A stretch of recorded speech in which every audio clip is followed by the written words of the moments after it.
Abu Hudayfa ibn al-Jarrah, le digne de confiance de cette communauté. Qui est donc cet homme dont le messager de Dieu sallallahu alayhi wa sallam a tenu la main avant de déclarer « Chaque communauté a son homme de confiance, un homme loyal, amin ». Et pour nous, il s'agit d'Abu Hudayfa ibn al-Jarrah. Qui est ce personnage que le messager de Dieu sallallahu alayhi wa sallam a envoyé à la tête d'une armée en renfort avec Amr ibn al-As lors de l'expédition de Dhat as-Salasil et mis sous son commandement Abu Bakr et Umar. Qui est ce compagnon qui fut le premier à être surnommé l'émir des émirs, Amir al-Umara? Qui est cet homme élancé, chétif, à la barbe légère et dentée, qui a perdu ses dents incisives à Uhud? Qui est donc cet homme, fort et digne de confiance, en faveur de qui Umar ibn al-Khattab a dit au moment de l'agonie: si Abu Hudayfa ibn al-Jarrah était toujours vivant, je l'aurais choisi comme successeur. Je pourrais ainsi répondre à Dieu s'il me demandait des comptes à ce sujet. J'ai choisi celui qui fut et qui sera pour l'éternité l'homme loyal de Dieu et de son messager. Il s'agit d'Abu Hudayfa, dont le nom est Amir ibn Abdallah ibn al-Jarrah. Il avait embrassé l'islam grâce à l'invitation d'Abu Bakr au début de l'avènement de l'islam. À cette époque, le prophète sallallahu alayhi wa sallam n'avait pas encore fait de la maison d'Al-Arqam un lieu de rencontre pour les croyants. Abu Hudayfa émigra aussi à Abyssinie avec la première puis la deuxième vague d'émigrés. Il rejoignit ensuite le messager de Dieu sallallahu alayhi wa sallam qui l'accompagna lors de toutes les batailles dont celle de Badr et de Uhud. Après la mort du prophète sallallahu alayhi wa sallam, il continua son chemin avec fidélité aux côtés d'Abu Bakr puis de Umar. Il était totalement désintéressé par ce bas monde et vivait sa religiosité à travers l'ascétisme, la piété, la ténacité et l'intégrité. Lorsqu'Abu Hudayfa prêta allégeance au prophète sallallahu alayhi wa sallam en jurant de sacrifier sa vie dans le sentier d'Allah, il avait pleinement conscience de ce qu'impliquaient les trois mots « sentier de Dieu ». Il était donc prêt à payer le prix fort au terme de générosité et de sacrifice. Depuis son allégeance, il ne voyait en sa vie qu'un dépôt que Dieu lui avait confié. Pour lui, ce dépôt devait être mis au service de Dieu et de son agrément. Il était donc hors de question pour lui de chercher un quelconque intérêt personnel. Aucun désir ni aucune crainte ne pouvait le dévier du chemin de Dieu. À l'instar des autres compagnons, Abu Hudayfa respectera son engagement. Le messager de Dieu sallallahu alayhi wa sallam remarquera que son être et son avenir prennent toutefois une direction lui faisant mériter un titre particulier. Il dira ainsi de lui l'homme de confiance ou loyal de cette nation et Abu Hudayfa ibn al-Jarrah. La loyauté d'Abu Hudayfa envers ses responsabilités constitue son principal caractère. On rapporte, par exemple, que lors de la bataille d'Uhud, il comprendra parfaitement le véritable objectif des Mécois. Il remarquera que les idolâtres tiennent beaucoup plus à tuer le messager de Dieu, sallallahu alayhi wa sallam, qu'à gagner la bataille. Par conséquent, il fera le nécessaire pour rester à proximité du prophète, sallallahu alayhi wa sallam, afin de le protéger. Il se battra vaillamment avec son épée loyale contre les ennemis de Dieu, venus éteindre la lumière de sa religion. À chaque fois que les exigences du combat l'éloigneront du messager de Dieu, sallallahu alayhi wa sallam, il continuera à garder un œil attentif et inquiet en sa direction. Pendant le combat, il ne regardera presque jamais en direction de ses ennemis. Il préférera garder les yeux rivés vers le prophète sallallahu alayhi wa sallam de peur qu'il ne soit blessé. À chaque fois qu'il verra un danger imminent s'approcher de son bien-aimé, Il se précipitera en sa direction pour le défendre. Il réussira ainsi à repousser chaque ennemi le menaçant avant qu'il ne puisse lui faire le moindre mal. Lorsque le combat atteindra son paroxysme, Abu Ubaïda se retrouvera encerclé par un groupe de combattants. Mais ses yeux resteront toujours rivés vers le messager de Dieu, sallallahu ta'ala alayhi wa sallam. Il perdra presque la raison en voyant un idolâtre tirer une flèche et toucher le messager de Dieu, sallallahu alayhi wa sallam. Face à ce scénario, il se transformera et combattra comme s'il avait 100 épées entre les mains. Il réussira à disperser les hommes l'entourant et à se frayer un chemin jusqu'au messager de Dieu, sallallahu ta'ala alayhi wa sallam. Le prophète, sallallahu alayhi wa sallam, avait été atteint au visage et son sang béni coulait. Alors qu'il s'essuyait avec la main, il dit: comment peut réussir un peuple qui a ensanglanté le visage de son prophète alors que ce dernier ne fait que les inviter à Dieu? Abu Ubaïda avait remarqué que 2 anneaux du casque que le prophète sallallahu alayhi wa sallam portait sur sa tête s'étaient enfoncés dans la joue de ce dernier.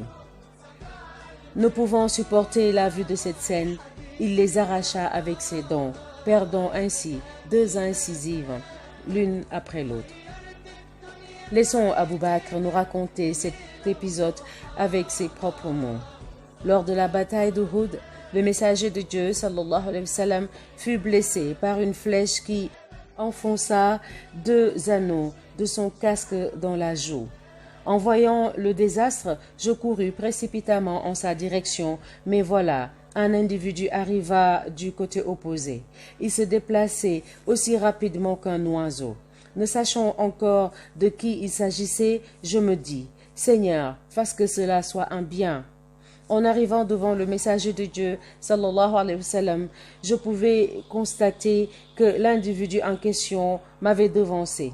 Loué soit Dieu. Il s'agissait d'Abu Ubaïda ibn al-Jarrah. Il me dit: ô Abu Bakr, je t'implore par Dieu de me laisser les extraire du visage du messager de Dieu, sallallahu ta'ala alayhi wa sallam. Bien entendu, je ne pouvais que le laisser faire. Abu Ubaïda accrocha l'un des anneaux avec son incisive et l'arracha. Il tomba lui-même par terre et son incisive tomba par terre. Puis il arracha le 2e anneau avec une 2e incisive qui tomba également. Après la bataille d'Uhud, Abu Ubaïda sera édenté. Abu Ubaïda a toujours été à la hauteur de ses responsabilités, même lorsque celle-ci prenait de l'ampleur. Un jour, le messager de Dieu, sallallahu alayhi wa sallam, l'envoya avec un peu plus de 310 combattants militaires surnommés Al-Qabat, les feuilles abattues. Il n'avait comme provision qu'un sac de dattes, alors que la mission était périleuse et le trajet extrêmement long. Abu Ubaïda s'acquittera de son devoir avec dévouement et allégresse. Il s'engagera avec ses hommes dans ce long périple sans regarder un instant vers l'arrière. On rapporte qu'au début, la ration journalière était d'une poignée de dattes, puis qu'elle diminua au fur et à mesure jusqu'à qu'elle ne soit plus qu'une date par jour. Lorsqu'ils épuisèrent leurs réserves de dattes, ils n'eurent d'autre choix que de manger des feuilles d'arbres broyées, épilées par leurs propres soins, d'où le nom Al-Qabat, donné à cette expédition. Ces hommes s'étaient engagés sans se soucier de la faim ni de la privation. Leur seul souci était d'exécuter la mission que le messager de Dieu, sallallahu ta'ala alayhi wa sallam, leur avait confiée en suivant à la lettre les instructions de leur émir valeureux et loyal. Le messager de Dieu, alayhi salatu wa sallam, estimait beaucoup Abu Ubaïda et l'affectionnait particulièrement. On rapporte qu'un jour, une délégation vint rencontrer le prophète sallallahu alayhi wa sallam à Médine. Il s'agissait de personnes originaires de Najran au Yémen et qui venaient se soumettre à l'islam. Avant de partir, ils lui demandèrent d'envoyer avec eux une personne qui pourrait leur enseigner le Coran. la tradition prophétique et l'islam. Il leur répondit, j'enverrai avec vous un homme intègre, totalement et parfaitement loyal. Il insista par 3 fois sur la notion de loyauté.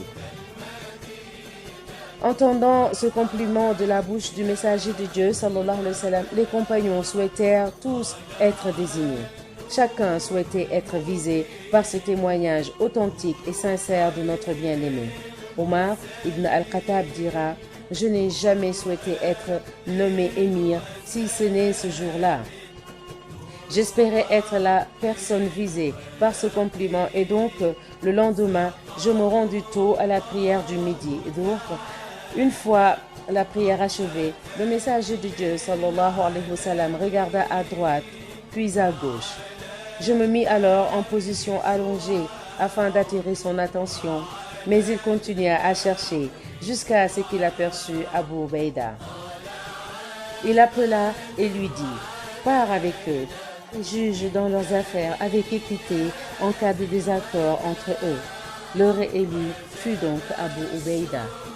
Bien entendu, cette histoire ne veut pas dire qu'Abu Ubaïda était le seul compagnon digne de confiance à Médine et le seul à mériter l'estime du messager de Dieu, alayhi salatu wassalam.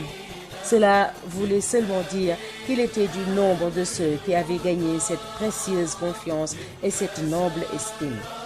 Il était donc l'unique personne qui pouvait s'absenter de Médine pour cette mission et qui possédait en même temps les qualités requises pour réaliser ce travail de prédication. Abu Ubaïda restera un homme loyal après la mort du messager de Dieu sallallahu alayhi wa sallam et assumera pleinement ses responsabilités. Son courage et sa modestie ne feront jamais défaut, quelle que soit la position occupée dans l'armée musulmane. Lorsque Omar devint calife, il nomma Abu Ubaïda commandant de l'armée et destitua Khalid ibn Walid de ses fonctions. Mais Abu Ubaïda demanda à celui qui portait la lettre de garder l'information secrète. Il cacha lui-même la nouvelle jusqu'à ce que Khalid finisse sa campagne militaire. Ce n'était qu'une fois la mission accomplie avec réussite qu'il lui remit avec beaucoup de respect la missive du prince des croyants. Khalid lui demanda, « Ô Abu Ubaïda, que Dieu te fasse miséricorde. Pourquoi ne m'as-tu pas informé dès la réception de la lettre ?» Abu Ubaïda lui dit, « Je n'ai pas voulu t'interrompre dans ta campagne militaire. On ne cherche pas la gloire ni le pouvoir en ce monde et on ne travaille pas non plus pour le compte de ce monde éphémère. Nous sommes tous frères en Dieu. » C'est ainsi qu'Abu Ubaïda devint l'émir de tous les émirs postés au Cham. Il était à la tête de la plus grande armée de l'émir musulman. Son armée était la plus redoutée et la mieux équipée. Et pourtant, en le voyant, on pouvait le prendre pour un simple combattant et un simple musulman. Lorsqu'il apprit que les habitants du Cham étaient fascinés par sa personnalité, il les convoqua et leur fit un discours. Arrêtons-nous ensemble sur ce discours tenu à tous ceux qui étaient fascinés par sa force, sa grandeur et son honnêteté. Il dit, « Ô gens, je ne suis qu'un musulman Qurayshite. Et sachez que j'aurais préféré être à la place de quiconque d'entre vous qui me devancerait par sa dévotion et ce, quelle que soit sa couleur de peau. Que Dieu accorde le salut à Abu Ubaïda.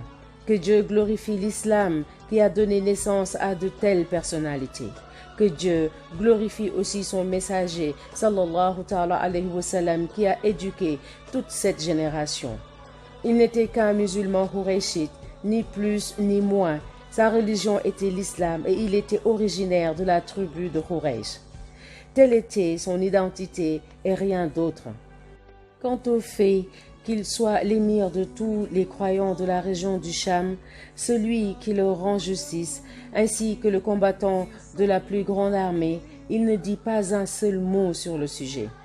Toutes ces qualités n'attiraient pas son attention et n'avaient pas d'importance pour lui. Lorsque le prince des croyants, Omar ibn al-Khattab, se rendit au Cham, il demanda à ceux qui l'accueillirent, « Où est mon frère ?» Ne comprenant pas la question, ils dirent, « Qui ?» Omar leur répondit, Abu Ubaïda ibn al-Jarrah. Lorsqu'Abu Ubaïda vint à lui, Omar lui fit l'accolade et l'accompagna chez lui. Omar observa que notre compagnon n'avait aucun meuble en sa possession. Il n'avait que son sabre, son bouclier et sa monture. Omar sourit et lui dit, « Pourquoi ne t'octroies-tu pas des meubles comme tout le monde ?» Abu Ubaïda lui dit, « Ô prince des croyants, cela me suffit amplement pour vivre. » Un jour, alors que le prince des croyants, Omar, était occupé à la gestion des affaires publiques à Médine, il apprit le décès d'Abu Ubaïda. Il fut profondément attristé, pleura puis invoqua la miséricorde de Dieu en sa faveur. Il se remémora avec beaucoup de patience ses souvenirs en sa compagnie, puis répéta ce qu'il disait depuis toujours.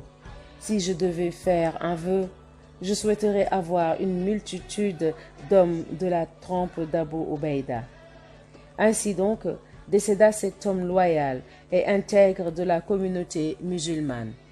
Il décéda sur la terre qu'il avait jadis purifiée de l'idolâtrie perse et de la tyrannie byzantine.